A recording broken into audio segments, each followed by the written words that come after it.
Good morning, everyone. This is Neha Nishad and welcome to Engineer Study Circle. Whatever you feel, connect with us.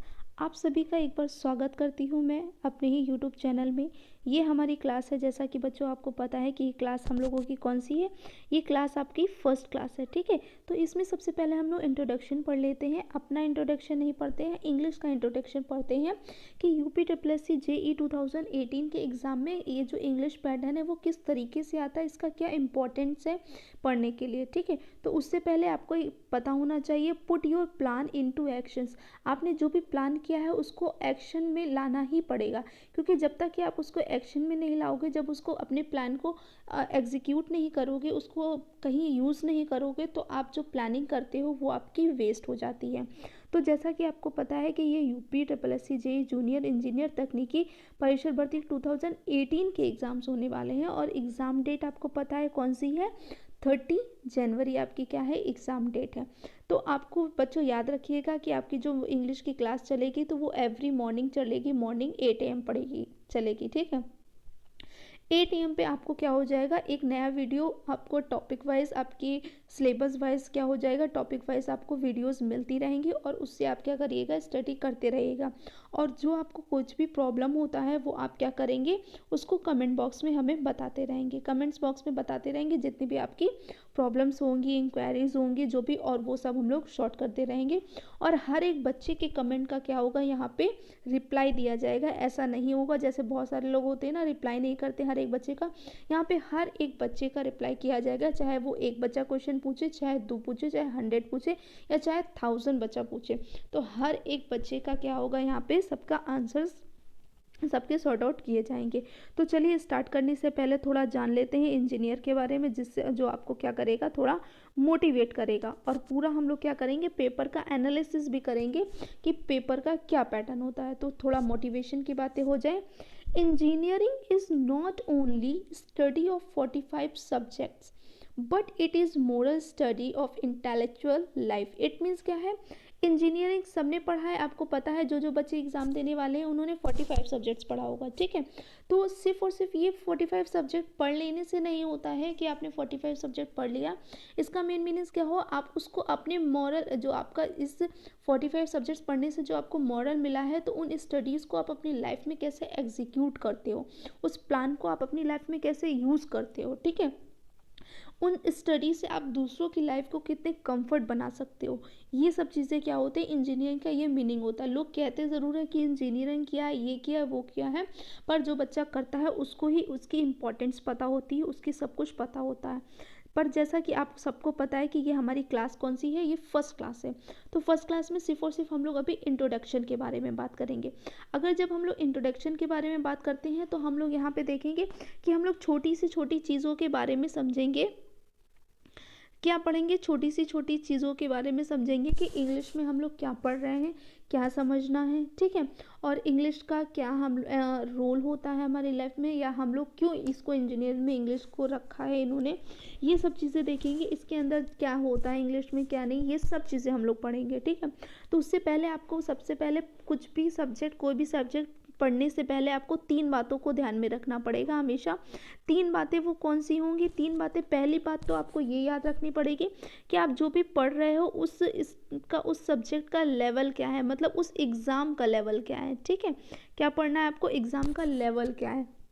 तो जैसे हम लोग यहाँ पे English पढ़ रहे हैं, ठीक है, तो हम लोग यहाँ पे देखेंगे इंग्लिश किस लेवल की पूछी जाती है, 5th क्लास की, 10th क्लास की, 12th क्लास की। तो उस इंग्लिश का क्या लेवल है, वो कितनी लेवल तक पूछी जाती है। दूसरी बात, अगर वो लेवल जब हमें पता चल जाता है तो फिर हम लोग क्या देखते हैं, फिर हम लोग वहाँ पे सिलेबस देखते हैं। क्या देखते हैं, वहाँ पे हम लोग सिलेबस देखते हैं। जब हम लोग सिलेबस देखते हैं, अब सिलेबस तो पता है आपको, इंग्लिश का सिलेबस उठा के देखोगे बहुत ब्रॉड है आपका सिलेबस। तो सिलेबस में भी हम लोग ये देखते हैं कि हमारे में एग्ज़ाम में क्या टॉपिक आ रहे हैं, ठीक है, क्या है हमारे में क्या टॉपिक आ रहे हैं, वो चीज़ हम लोग यहाँ पे देखते हैं। क्या देखते हैं कि कौन सा टॉपिक आ रहा है।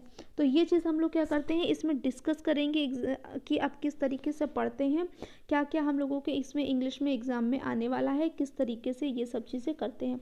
तो चलिए इससे पहले क्या करते हैं, ये क्या क्या चीज़ें हम लोगों के एग्ज़ाम में आएंगी, ठीक है। तो आपको दिखा देते हैं किस तरीके से आई होंगी। अगर आपने 2016 का क्वेश्चन पेपर नहीं देखा है तो क्वेश्चन 2016 का जो इंग्लिश का पोर्शन है, कौन कौन से क्वेश्चंस आए हैं वो भी मैं आपको एक वीडियो में दे दूंगी। उसके बाद से हम लोग क्या करेंगे, क्लासेस स्टार्ट करेंगे। तो जैसा कि हमने अभी बताया कि हम लोग इंग्लिश के बारे में जानेंगे कि इंग्लिश में क्या है, और इंग्लिश का सिलेबस आपको पता है बहुत बड़ा होता है। उस सिलेबस में हम लोगों को क्या क्या पढ़ना है, ठीक है, ये देखेंगे। तो उसमें हम लोगों को क्या पढ़ना है, कॉम्प्रिहेंशन पढ़ना है। क्या पढ़ना है, कॉम्प्रिहेंशन। फिर क्या पढ़ना है, ग्रामर पढ़ना है। फिर क्या पढ़ना है, वोकैबुलरीज पढ़नी है, ठीक है। ये 3 थिंग्स हम लोगों को इस चैप्टर में इस एग्ज़ाम के लिए प्रिपरेशन करनी है, यूपीएससी जेई के लिए। तो एक कॉम्प्रिहेंशन आपको आना चाहिए, ग्रामर्स आपको पता होनी चाहिए, और वोकैबुलरीज पता होनी चाहिए। अब ग्रामर आप उठा के देखोगे तो ग्रामर में भी बहुत ब्रॉड है, इसका सिलेबस है ब्रॉड। अब उसमें भी हम लोग देखेंगे कि उसमें से सेलेक्टेड टॉपिक में हम क्या क्या पढ़ेंगे। पहली बात, कॉम्प्रिहेंशन मीन्स क्या होता है, कॉम्प्रिहेंशन मीन्स होता है समझ। मतलब क्या है, हम लोग किस तरीके से क्वेश्चंस करते हैं, ठीक है, ये हमारी समझ बताता है। किसमें, कॉम्प्रिहेंशन में क्या बताता है, हमारी समझ को बताएगा कि हम किस तरीके से क्वेश्चन को क्या करते हैं, सॉल्व करते हैं, किस तरीके से हम आंसर्स को किस तरीके से देखते हैं, या हमारी जो प्रॉब्लम्स होती हैं हम प्रॉब्लम्स को किस तरीके से डील करते हैं। ये सब चीज़ें हमारी क्या बताता है, ये हमें क्या बताएगा इस वीडियो में हम लोग, या इस सिलेबस में जब हम इसका प्रिपरेशन करेंगे तो कॉम्प्रिहेंशन में ये पढ़ेंगे। फिर बाद में आ जाता है ग्रामर।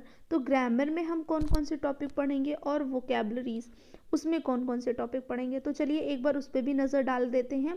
तो हम लोग इसमें क्या करेंगे, क्या पढ़ेंगे, इसमें पढ़ेंगे हम लोग पैसेज के आपके कितने क्वेश्चंस आते हैं, 6 क्वेश्चन पूछे जाते हैं पैसेज के। एक पैसेज होता है, उसके अंदर क्वेश्चंस होते हैं, उस पैसेज को रीड करके आपको क्वेश्चंस के आंसर्स देने होते हैं। फिर आता है आपका सैनोनियम्स आपके 4 मार्क्स के आते हैं, ठीक है। आफ्टर दैट आता है एंटोनियम्स आपका आता है 3 मार्क्स का आता है, 3 मार्क्स का क्या आता है, एंटोनियम्स आता है। फिर पूछे जाते हैं फ्रेसेस। अब देखो सैनोनियम्स, एंटोनियम्स, फ्रेसेस ये हमारे किस में आ जाते हैं, ये सारे हमारे किस में आ जाते हैं, आपके वोकैबुलरीज में आ जाते हैं। किस में आ जाता है, वोकैबुलरीज में। वोकैबुलरीज में क्या आ जाएगा आपका, पैसेज हमारा कॉम्प्रिहेंशन में आ गया, सैनोनियम्स, एंटोनियम्स, फ्रेसेस हमारे वोकैबुलरीज में आ गए, ठीक है।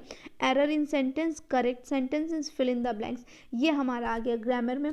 तो ग्रामर में और भी होता है काइंड्स ऑफ नाउन। अब हम लोग क्या करेंगे, जब आपको चैप्टर्स पढ़ेंगे तो एरर इन सेंटेंस में देखेंगे, ये एरर इन सेंटेंस ये कितने मार्क्स का आता है, 4 मार्क्स का आता है।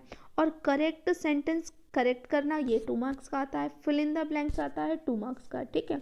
तो अब जब ये 2 मार्क्स के आते हैं तो इसके साथ में क्या होता है, इसमें एक टॉपिक होता है, ठीक है। जब यहाँ पे पूछा गया एरर इन सेंटेंस, क्या होता है हमारा, एरर इन सेंटेंस, तो हमें सेंटेंस में एरर ये देखना होता है जितने हमारे प्रीपोजिशन होते हैं। क्या होता है, प्रीपोजिशन होता है। तो प्रीपोजिशन में किस तरीके से क्वेश्चंस होते हैं, कहाँ पे मिसप्रिंट होता है, कहाँ पे डबल होता है, कहाँ हमको क्या यूज़ करना होता है, वो एरर हम लोग इस सेंटेंसेस में पढ़ते हैं कि ये कहाँ पे गलतियाँ हुई हैं, इस तरीके से। अब फिर हमारा क्या आता है, fill in the blanks. Fill in the blanks भी हम यूज़ करते हैं कि कहाँ पे, जैसे हम लोगों का होता है ना, हिंदी में हमने कारक आपको पढ़ाया था 2016 के लिए, तो वैसे ही जब यहाँ पे हम लोग पढ़ते हैं तो हम लोग यहाँ पे कंजक्शन और आपका एक्सक्लेमेशन ये सब चीज़ें हम लोग यहाँ पढ़ेंगे कि कहाँ पे हम लोग किस तरीके से यूज़ कर सकते हैं, किस तरीके से यूज़ होगा। तो आपको ये समझ में आ गया कि कौन से टॉपिक से कितने क्वेश्चंस पूछे जाते हैं, ठीक है। Error in sentence, correct in sentence और फिल इन द ब्लैंक्स। तो आपको इन तीनों के लिए और भी कुछ पढ़ना पड़ेगा ग्रामर का, वो हम लोग जब वीडियो पढ़ेंगे, जब हम लोग आपको वीडियो देंगे, क्लासेस के बारे में बताएंगे, तब वहाँ पे आप इसको ईजिली अच्छी तरीके से समझ पाएंगे। जैसा कि आपको पता है कि आपका टोटल कितने का होता है, 25 मार्क्स का होता है। गारंटी से अगर आप ये वीडियो बहुत अच्छे से, सारे वीडियोस आप देखेंगे, सारी क्लासेस आप बहुत अच्छे से टाइमली उसको देखेंगे, तो आपको गारंटी से बोला जाता है कि आप 20+ मार्क्स लेकर ही आओगे। एनी हाउ आपको 20+ मार्क्स आपके कहीं नहीं जाएंगे, ये गारंटी के साथ में है। तो अगर आपको ये चैनल, अगर आपको ये पूरा समझ में आया बहुत अच्छे से, तो प्लीज़ लाइक, शेयर और सब्सक्राइब, अपने फ्रेंड्स को सब्सक्राइब भी करिए। और हमारा टेलीग्राम भी चैनल है, जो आप जाके उस पर क्या कर सकते हैं, डिस्क्रिप्शन बॉक्स में आपको उसका लिंक मिल जाएगा, आप जाके वो टेलीग्राम चैनल्स को भी ज्वाइन कर लीजिए, फॉलो कर लीजिए। ताकि क्या होगा, अगर आप उसको ज्वाइन कर लोगे तो जितने भी आपको UPSSC से जो भी न्यू अपडेट्स होते हैं वो सब आपको टाइमली मिल जाएंगे। आई होप आपको ये क्लियरली समझ में आया होगा। हाँ, अगर समझ में आया है तो please like share and subscribe. Thanks for watching.